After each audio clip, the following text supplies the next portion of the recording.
সৃষ্টিকর্তা কাউকে ঠকান না। যাকে গায়ের রং দেননি তাকে মায়াভরা চেহারা দিয়েছেন। যাকে ঘন কালো চুল দেননি তাকে সুন্দর চোখ দিয়েছেন। কাউকে মেধা দিয়েছেন, আবার কাউকে দিয়েছেন অসাধারণ গুণ। একজনকে হয়তো টাকা পয়সা দেননি, কিন্তু দিয়েছেন অগাধ ভালোবাসার ক্ষমতা। একজনকে হয়তো কিছুই দেননি, তাকে দিয়েছেন সুন্দর মন মানসিকতা। কাউকে দিয়েছেন অসীম ধৈর্য, সকল পরিস্থিতি মেনে নেওয়ার অসাধারণ ক্ষমতা।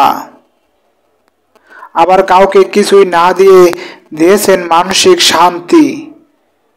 সৃষ্টিকর্তা কাউকে ঠকান না, একদিক দিয়ে ঠিকই পূর্ণ করে দেন। তাই আপনি যেমনই হন না কেন, কোনো আফসোস করবেন না। রবের প্রতি সর্ব অবস্থায় শুকরিয়া করে বলুন আলহামদুলিল্লাহ। ধন্যবাদ সবাইকে।